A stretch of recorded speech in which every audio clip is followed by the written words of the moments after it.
Kiai yang ada di Muncar, pecinta kiai dan pecinta habaib menolak keras kedatangan Bang Imat di Kabupaten Banyuwangi. Muncul gelombang penolakan kehadiran Ustadz Imaduddin Usman Al-Bantani di ruang terbuka hijau Maron, Desa Genteng Kulon, Kecamatan Genteng dari berbagai kelompok kepemudaan di Banyuwangi. Kemudian mengatakan kami Kiai Banyuwangi ingin Kiai Imad datang memberi pencerahan di Banyuwangi. Para pemirsa sekalian, Anda bersama kami di Aras 9 Warata.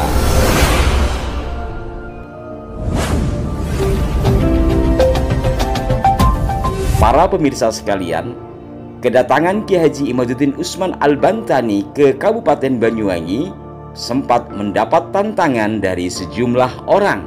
Bukan hanya pernyataan yang disampaikan oleh segelintir orang melalui video, juga ada spanduk-spanduk penolakan, termasuk juga perusakan. Nampaknya upaya-upaya provokatif dengan cara-cara yang tidak berakhlak ini sengaja dilakukan untuk menggentarkan Kiai Imad dan rombongan. Terkait dengan penolakan ini sempat juga diberitakan di salah satu TV Muncul lokal. gelombang penolakan kehadiran Ustadz Imaduddin Usman Al-Bantani di ruang terbuka hijau Maron, Desa Genteng Kulon, Kecamatan Genteng. Akibat cara-cara yang tidak terpuji tersebut, dan panitia acara juga terpaksa harus menuruti permintaan dari pihak keamanan. Satu di antara rangkaian acara Kiai Imad di Banyuwangi digagalkan. Namun tidak demikian dengan acara yang digelar di Uniba Banyuwangi yang berupa seminar ilmiah. Berikut ini beberapa bagian dari uraian Kiai Imad dalam seminar di Uniba Banyuwangi, Jawa Timur. Alhamdulillah, ini Yai Ainul Yakin, para kiai-kiai. Kenapa ini saya sampai datang ke Banyuwangi? Karena ada video-video dari kiai-kiai Banyuwangi yang 30 detik dikirimkan ke HP saya, kemudian mengatakan kami Kiai Banyuwangi ingin Kiai Imad datang memberi pencerahan di Banyuwangi. Waktu itu masih bulan September.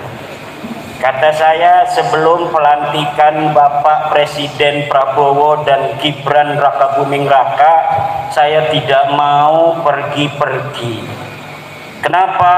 Biar keamanan negara kita yang tercinta terjamin, dan saya tidak mau menjadi salah seorang pemicu hal-hal yang tidak diinginkan untuk lancarnya Bapak Prabowo dan Gibran dilantik sebagai Presiden dan Wakil Presiden Republik Indonesia.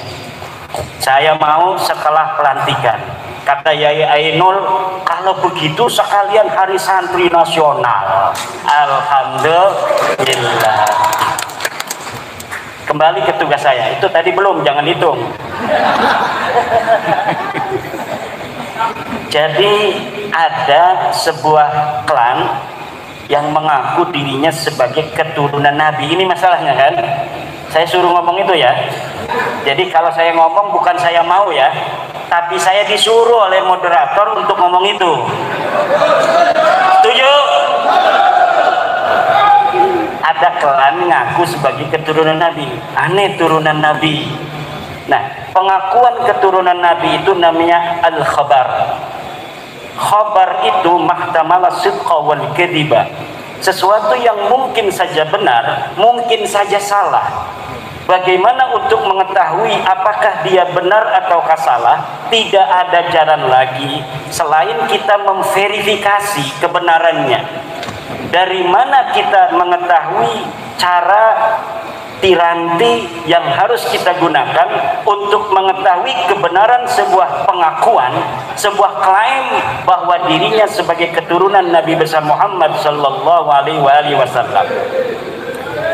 Untungnya khusus untuk keturunan baginda Nabi itu setiap abad ditulis keturunan-keturunan Nabi.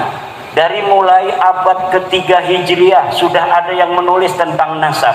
Dari abad keempat sudah ada yang menulis tentang nasab.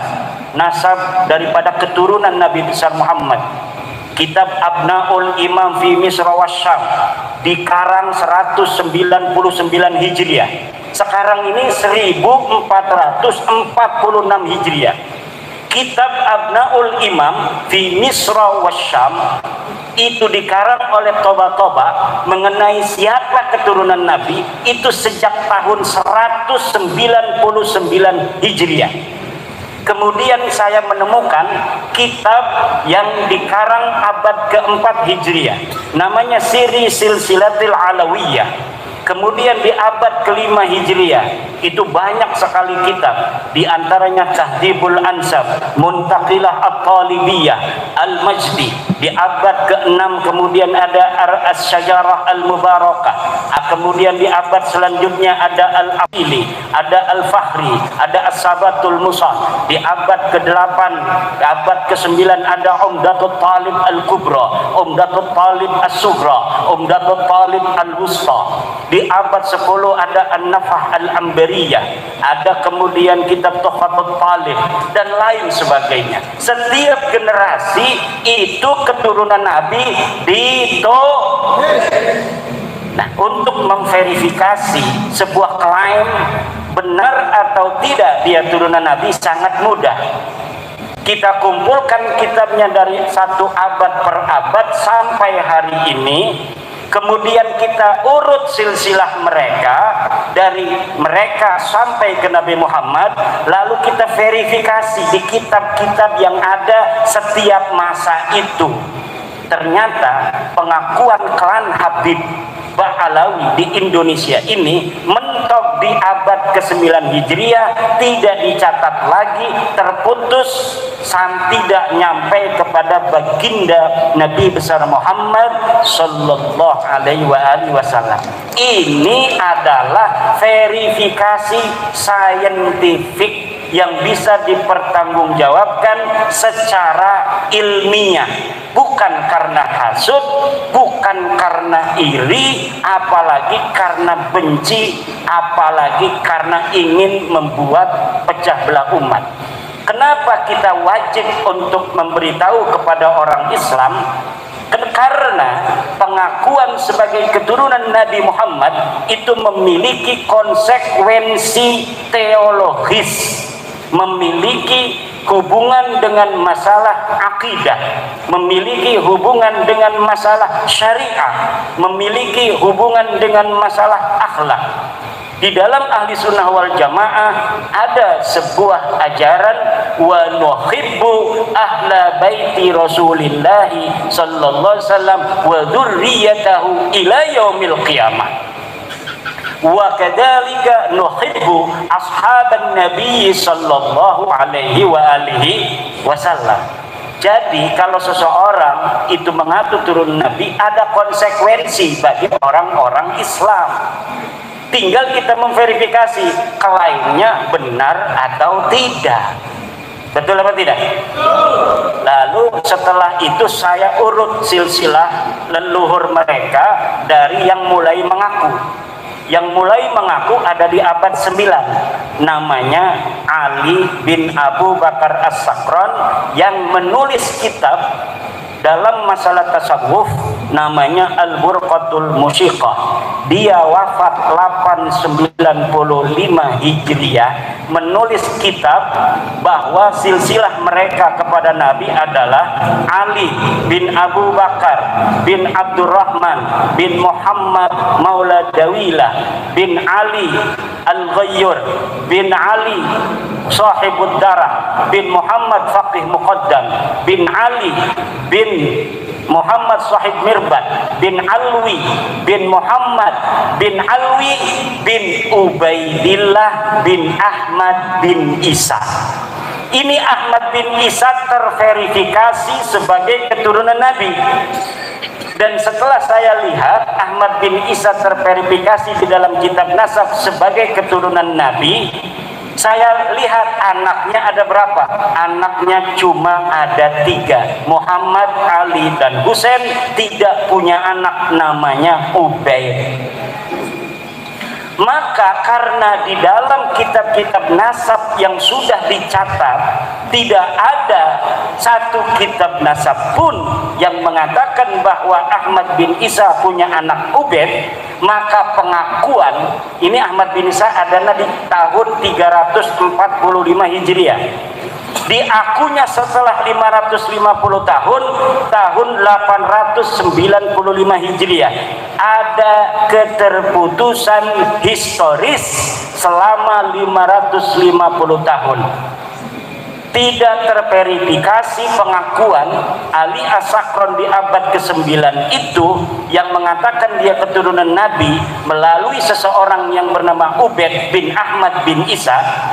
Kenapa? Karena terverifikasi, tervalidasi bahwa Ahmad bin Isa sama sekali tidak punya anak namanya Ubaid.